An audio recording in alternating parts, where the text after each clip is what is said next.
This is a podcast about one woman's mission to help entrepreneurs and business owners write better business books. Each week, we tackle your writing excuses, because there are excuses too, and help you beat the blank page of doom so that you can write the book that'll grow your life and your business. Now here's your host, Vicky Fraser. Hello and welcome to the 1000 Authors Show. I am Vicky Quinn Fraser, and this week I am interviewing my friend and client, John Holcroft, author of Be a Client Whisperer, which is his brand new book that he has just published. I'm really excited because it's not only a book that all business owners should read, because it's all of it. So, the subtitle is A Short Guide on Getting Clients to Tell You What Matters. Basically, how to get your clients to tell you useful things and then listen to them. And I'm sure you can understand why that is such a valuable book. It's really fantastic. I know John's been working on it for a long time. And so this is an interview in two parts. This is part one, in which we are talking about what led him to write the book and what's in the book and why it's important and why people need it. And then next week, we will be talking about his writing process, actually digging in and getting the damn thing done. So without further ado, here is mine and John's interview. I hope you enjoy it as much as I enjoyed talking to him. Hi, John Holcroft. Welcome to the 1000 Authors Show. Thank you so much for being here. How are you doing? Thank you, Vicky Fraser. I am very good. Good. I don't know why I addressed you with both your names then. That's okay. Because your guests don't know, right? They know who you are. They don't know who I am. Yes. I mean, they will have done because they've heard the intro, but yeah, I don't know why I did that. Anyway, right. So John, I've known John for years and he's really awesome. And he's a part of my team, Moxie. And he has also just published his first book, which is super exciting. And that's why we are here today. But before we talk about that, can you just tell us a little bit about what you do, John? Oh, I do more than one thing. So I make products for hospitals that help junior doctors and nurses know how they should handle standard conditions, specialized conditions inside hospitals.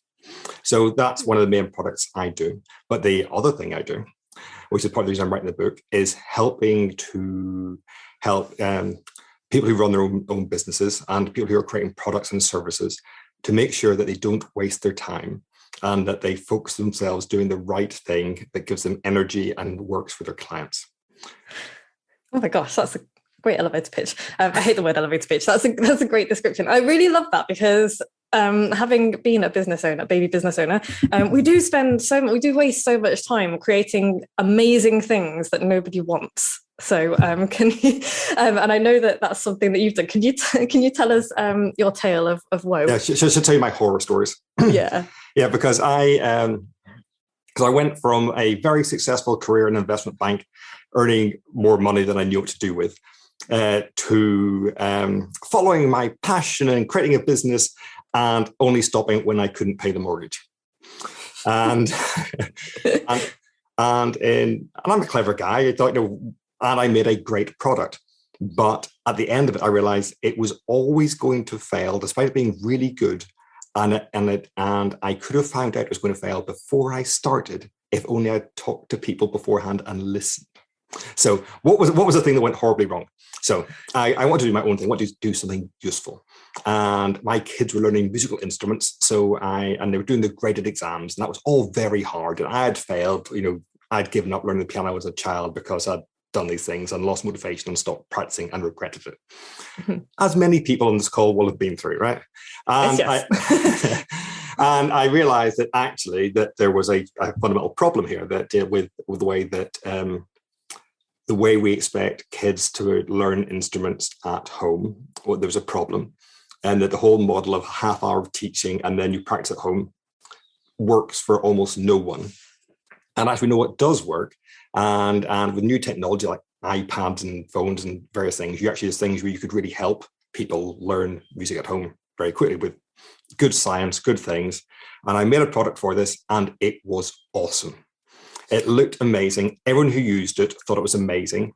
I got beautiful thank you letters and all sorts of things. And it really was the fastest way to learn to play pieces on your piano. Okay. But it didn't sell. Why? Sounds perfect. Why? the soul searching I did at the end, which came about from, Seth Godin once posed a question, or to get to do a bit of thought, which is argue why your clients are right to not buy from you, or why your clients are right to buy from their competition, right? And that's incredibly hard to do. I did it with a group of people doing this, and we all started very badly with they're scared, they're this, there's that, the other stuff. We just said the opposite of what we already think, but just, same things. But after a while, you actually probably do empathy, and you realize that everyone makes rational decisions. If you were in their shoes with their life experience, with where they're at, you would make the same decision they would make, right? And if you can understand why they have made that decision, then you can understand how you should behave. And what occurred to me is that I had gone after entirely the wrong audience, right? Which is that I was doing the people who needed my help, not those who knew they needed it. Right. Right. So, for instance, I knew that all these kids learning piano and doing the graded exams were heading towards failure, because almost everyone does. They start doing these things, all that path they're doing, and almost everyone gives up. There's a tiny number of people who don't give up, who don't fail, and they become piano teachers. And they don't think there's a problem with the system because it worked for them. Right. And of course, the parents are quite keen. They don't see that there's this impending disaster. The kids don't see this impending disaster. And for me, and also other things, which is to try and sell this product, I need to really get the teachers to recommend it, and then the parents to buy it, and the kids to use it, which is a whole complicated chain. And none of them actually really cared, yet, because they didn't see there was a problem. And so it wasn't impossible I could have done something with this, but it was... It's definitely an uphill battle. I just had to educate everyone all the time that the way you think is wrong. Here's what's happening, right? So in hindsight, what I should have done, I should have focused on returning adult learners. People who make the decision, who know how painful it has been to learn instruments before, have experienced the pain of failure, who I can tell them it wasn't your fault. You were just doing it the wrong way, and here's a good way, and who can make decisions, pay for it themselves, do themselves, and get the benefit themselves, and then experience it. Should have gone for them. But I only found out after I spent all the money. Oh no, that must have been a sad day, but also an enlightening day. And so is that what kind of put you on the path to writing this book, this idea that you wanted people to not experience that same thing that you did? Yes, but then it was a journey though, because then I didn't give up on the startup scene. Okay. Well, two things. Because I ran out of money, I had to go get a real job, and I went to Marks and Spencer's and joined their app development team, where they actually did real user research, where they got people in, and we all sat in a room beside, looking on monitors and frankly taking notes and doing things and all that type of things. And I noticed what was happening there, and I went, this is very good. But there are two problems. Well, there's two things. One, it doesn't need a team. And also, they're ignoring all the good stuff they learn, right? Which is like we were at this point, we were working, Marks and Spencer's has a loyalty card called Sparks, right? Mm-hmm. And it is a nightmare, right? It is a nonsense. No one understands it. It's absolutely pointless. But yet, right? There's a way to reward cards work, right? Which is you buy things and you earn points, which is then worth something in the future. Mm-hmm. This is what everyone understands a reward card to be. That is not the Sparks card, right? I'm not sure I even fully remember and could explain to you what Sparks card is, but it's nothing that anyone understands. Right. And anyway, we were doing a new feature for the Sparks feature in the app, and we had all these people coming in. And it was fascinating because we started by, because the interview happened in two parts. The researchers started by asking them about their lives, the kind of things what apps do you tend to use, and more about the life and how do you shop, what kind of things do you buy, what things to care about. And then later on, we got specifically and we showed them some screens in the app and asked them questions about it. All the really fascinating stuff was that general things, just how people work and how they think and what they care about. And all of us here in the app development team found out we are making the wrong product. What we're making, no one cares about. And they've all told us exactly what they do care about. And we could do that. Now that we know this gold that we've just got from just talking to people and finding out what they care about and what they want, we could do that. But of course, we're in a large corporation. So what happens? We ignore everything about we're making the wrong product. Because of course that didn't fit with the company structure and what division had been set on high. And in the end, we moved the find icon because it was a bit hard to see. That's it. Yeah, that was it, right? And it occurred to me that all right, so really good things happened here, and it was absolutely wasted.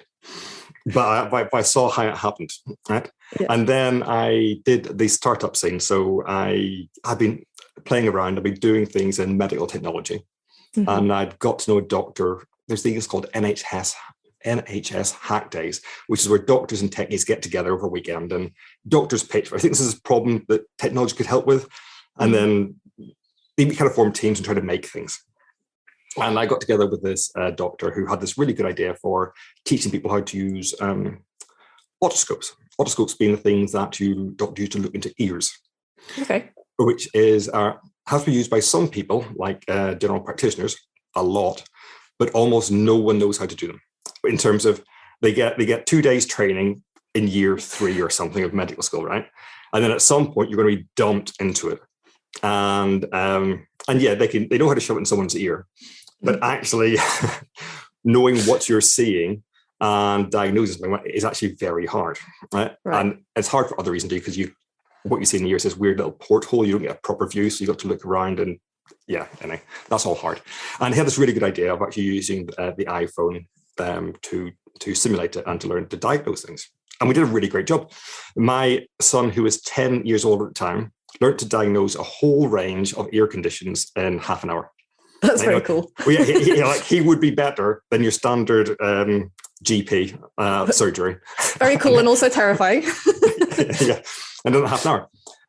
And so we took this to a startup accelerator. We did the whole pitch thing, do stuff. We got accepted, and we got a bit of money, and more importantly, we got lots of training.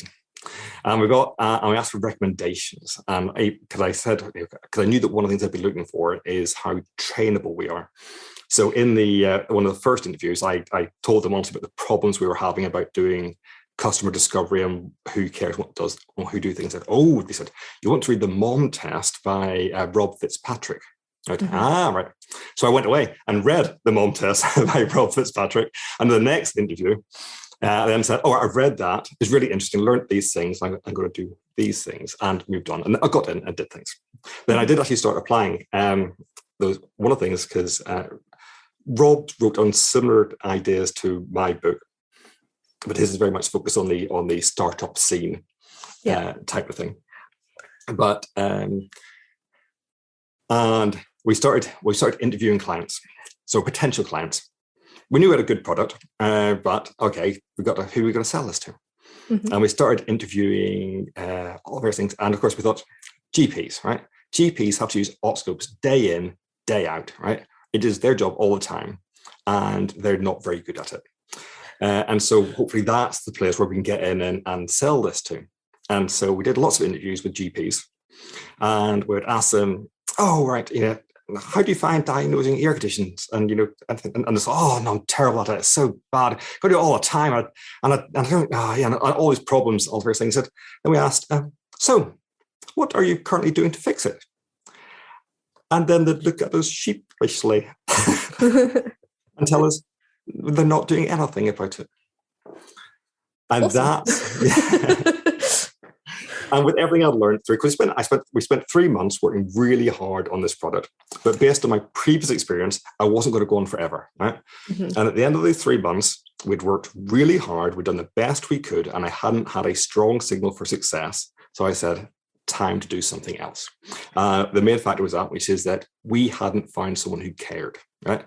The GPs should care, but the fact they're encountering the problem and taking no action to solve it means they don't care.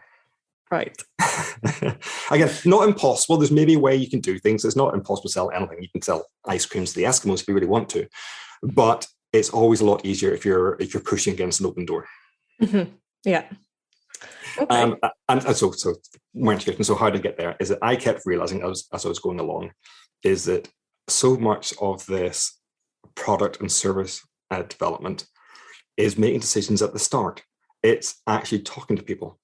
And I actually started writing a different book. I started writing a different book called, which I do love the title of, which is called Don't Start Coding, which was aimed at explaining software development to non-techies. So say anyone who wants to make software and it's not their job, they want to employ someone else to make software or do something. Mm-hmm. I want to explain to them how it all works and how you do it, because it just seems like black magic to most people. And the point I really wanted to make was success or failure happens before you write a line of code. It is working out what to make is the hard bit. The building it, you can build anything. How well you build it won't make it success or failure. It's going to be success or failure whether you've built the right thing or not. And that happens through talking to people. And as I was writing this book called Don't Start Coding, I realized it was just getting bigger and bigger, and all this the techniques for how you talk to people and discover what they need and what they care about and what they don't care about. Whereas this is its own book, and it's not software specific. Like, yes, this will be relevant for people doing software, but it's true for largely, as you call them, any baby business. Yeah. Yes. Anyone looking to make a thing or provide a service or do a thing. So that's why I decided to, and I realized that most people just don't. There's a whole range of skills. People don't know how to ask the questions. They don't really know how to talk to people and listen. No. That's something that I was going to ask you about, because in chapter 7, I think it is, isn't it? Yep. Just start listening. You start off with a really bizarre and funny story that just made me laugh. Do you just want to quickly tell it? Because I've never had a conversation quite like the one that you described, but I've had ones that are similar. So I have to pause. Sorry, what name did I use in the book? Was it Laura? Laura, yes. Good, right. So there'll be a pause. We have to, because it's a true story, I have to not say the real name. Okay, right, cool, fair, good point. Right. So my current wife was actually my girlfriend at your current wife. Sorry, I love that phrasing. Your current wife. Current Mrs. Holcroft. Current Mrs. Holcroft. Was my girlfriend at university, and we had agreed to meet for lunch, and her friend was coming too, and we just met. And it turns out me and my wife's friend, Laura, got there first, right? And we were chatting together, just waiting for my wife, Emma, to turn up. And so we just started chatting. And it was being a bit odd, right? Because, people can be a bit selfish in conversations. And I was kind of spotting that. She was talking about her thing. I was talking about my thing. And she didn't seem to be really interacting to anything I was doing. Mm-hmm. So I don't know, I felt a bit weird. I decided to see what would happen. How far could it go? Is she paying any attention at all? So whatever she talked about, like she might talk about motorcycles, right? Mm-hmm. At some point, she would hand over the conversational baton, right? And then I would absolutely, all the time she talked, I would nod and look engaged and do things, right? Then she would hand over the conversational baton, right, to me. And then I'd absolutely ignore everything she had said and talk about something else entirely. Pizzas, lawn mowing, right? I just choose an absolutely completely different topic, right?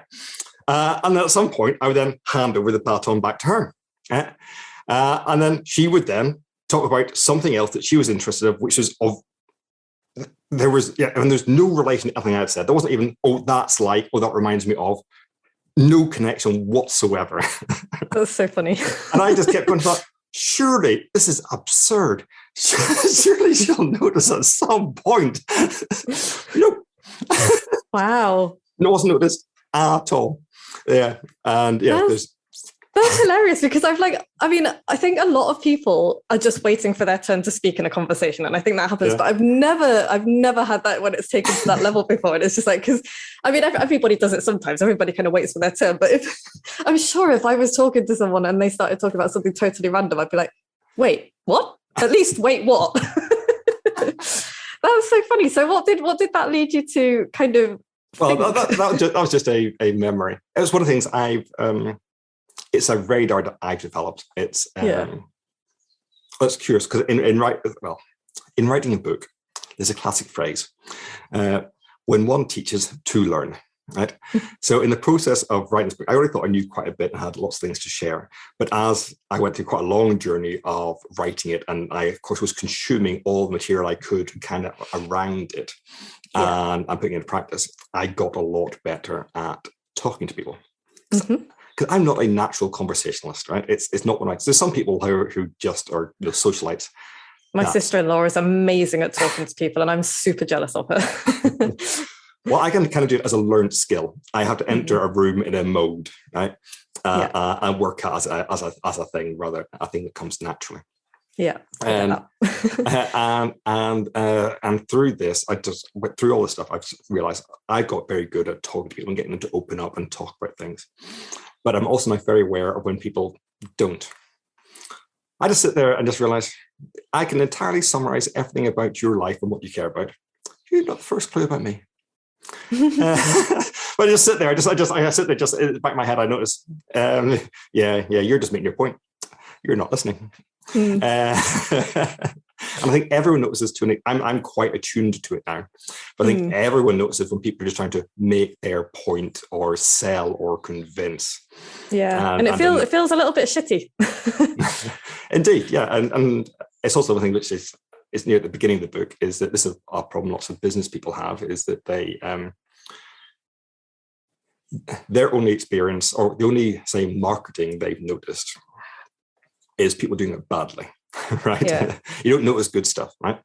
Because the good stuff is just conversations. People just talking to you, learning about you, and seeing where they can help. You don't see that because that just looks to be people being friendly and good. The only stuff you notice is people trying to sell, buy my stuff, right? Which is terrible, terrible. It's both terrible selling and it's terrible ways to develop anything new, right? Yes. But I noticed that everyone was falling into this trap. I had fallen into that trap previously, and I saw that time and time, because I was all in the startup scene and all in the small business scene, and everyone was doing the same thing. And I was just trying to convince people that, or any mission that I would be on for small business people, it would be, don't pitch, just stop pitching, right? You don't like, because actually most people I find out hate doing it because it makes them feel like a greasy salesperson, right? So they don't want to do it. And therefore actually they end up not reaching out to people. They end up not communicating with clients, potential clients, because it all feels so yucky. It also doesn't work, which you hate doing it. No. And they hate having it happen. Yeah, exactly. Right. So it just fails on all regards. Whereas trying to convince people that what does work is you can actually take an interest in people.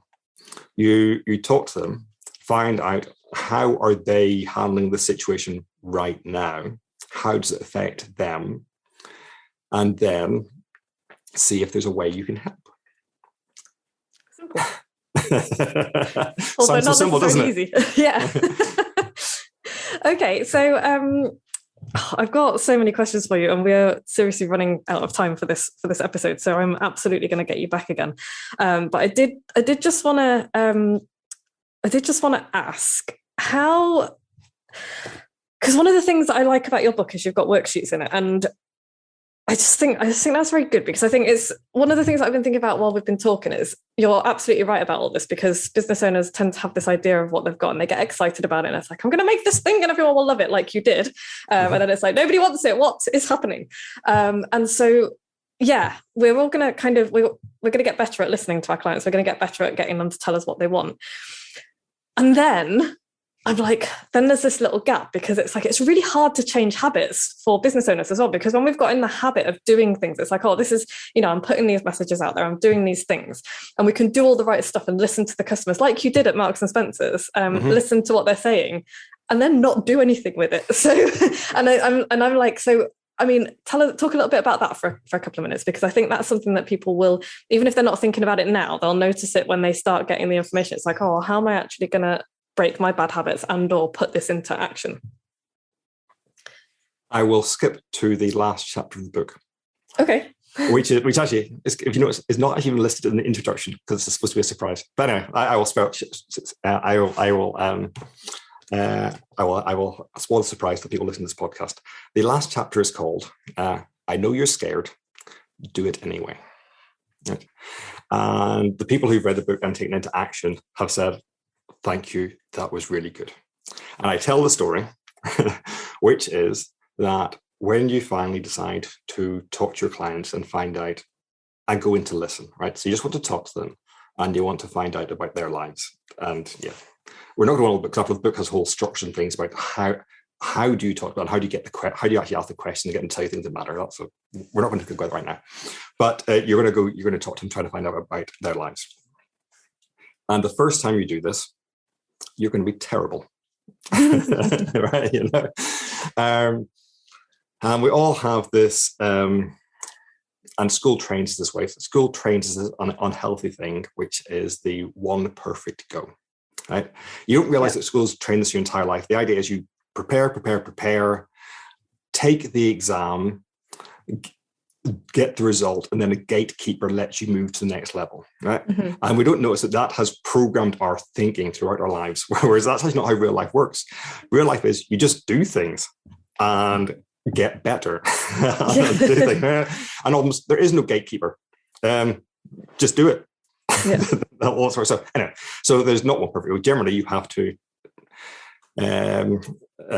suck in public and just get better. Right? Yeah.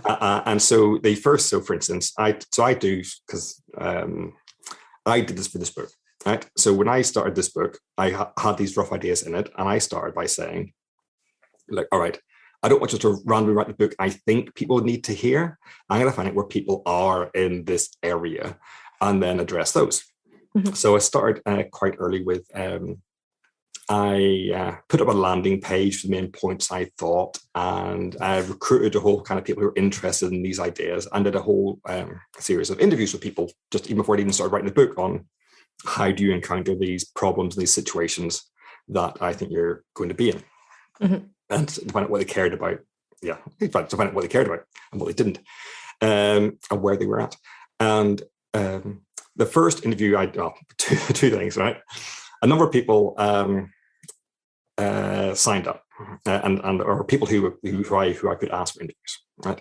And I told myself, "Oh, right, I'll just do this thing before I'm not quite ready to talk to them yet. I'll just prepare in these ways before I talk to them, and all these type of things, right?" And this, I'll do it tomorrow. Ended up being 6 weeks. Now, some way I'd tell myself, it's not that you're not ready, it's that you're scared, right?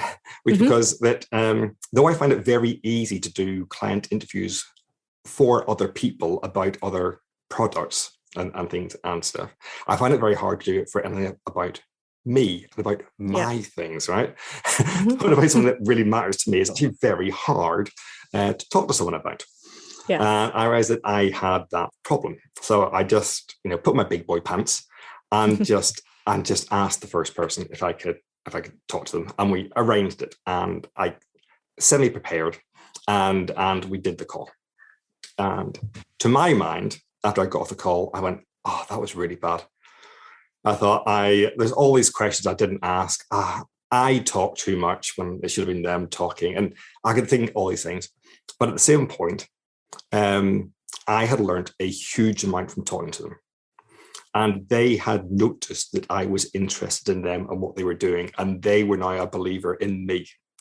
That's awesome. Because people, once you take an interest in people, they start to care about you, right? Isn't it? Yeah. And so though that first interview was a bit of a shambles, right, I still learned a lot, and it built a relationship. And then my next one was better. And my next one after that was better, right? And that's just how it goes, right? You need to talk to clients and understand where they're at. And the first one is going to be scary. It's going to be a bit of a shambles. And that's fine.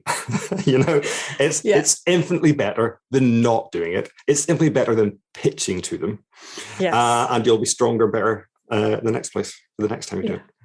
Much like the shitty first draft of writing your book. And that is a perfect place to end this portion of the interview, because I am, we're going to do part 2 of this interview very soon, I hope, because we are out of time for this one. So that concludes part one of this interview with John. And next time we're gonna get John back for next week, and we are going to talk about how he wrote the book and the process of writing, because I know it's been quite a long time in the making, and it's gone through many iterations. And the book, by the way, which is, just remind you, Be a Client Whisperer, is it's fantastic, and everyone should bloody read it, frankly. But yeah, so we're going to come back and we're going to talk about John's writing process, how he got started. I know you've just mentioned that a little bit now.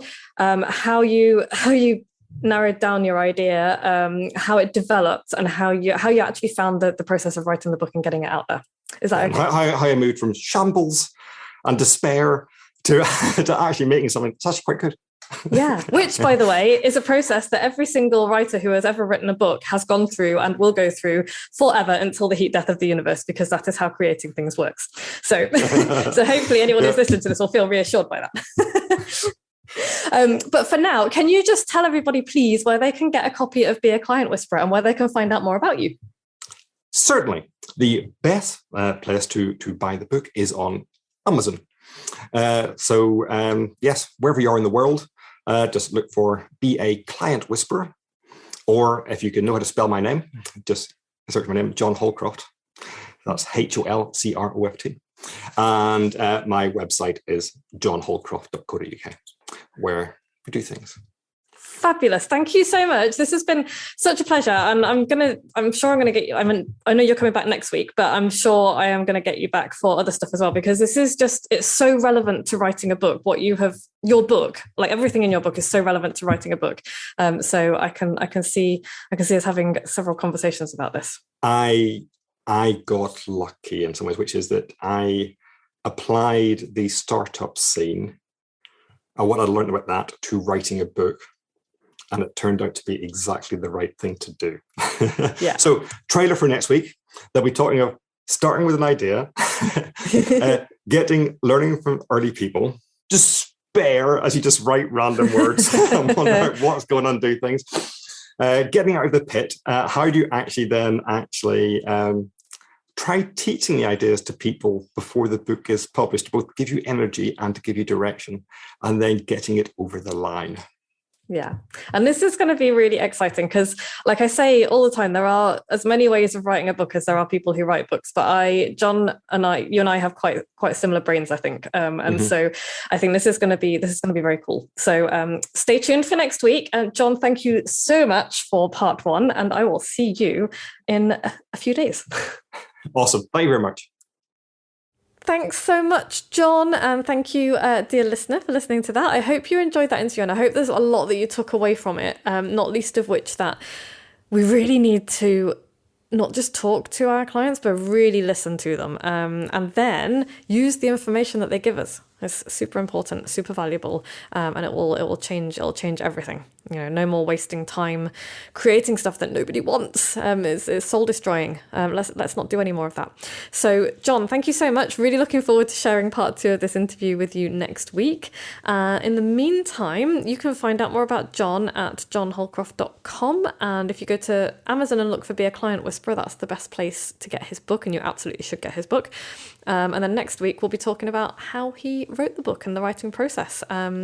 Hoping that you will tune in for that, because he will talk through all of the joys and the woes and the pain and then the pleasure of the whole thing. So it's gonna be well worth it. And in the meantime, if you're thinking that you would quite like to write a book of your own, and you're not sure how to get started or where to start, or even if your idea is good enough, then I have 5 spots for my book breakthrough jam, which is where you get together with me on Zoom. We will pull your book idea to pieces. We will look at it from every angle, and we will really narrow it down and focus it. And then we will wander through your reader journey and put together a detailed table of contents so that when you go away from our call, you will be able to just sit down and start writing. If you are interested in that, drop me an email, vicky@moxiebooks.co.uk. Can hop on a quick call and talk about it. Otherwise, if you enjoyed this podcast, please share it. Go to moxiebooks.co.uk/podcast. Send people that link. Please subscribe and rate us, review us. 5 stars would be lovely, or however many stars you think we deserve. Thank you to Podfly, thank you to Harriet, thank you to John, of course, and thank you to you, dear listener. We will be back same time next week. Ta-ta! Thanks for listening. You can find links and show notes on the website at moxiebooks.co.uk/podcast, where you can also sign up for the best daily emails in the multiverse and find loads of free resources to help you write your book. We'll be back the same time next week with more tales from the book writing trenches and the latest on what the tiny sheeps have been up to.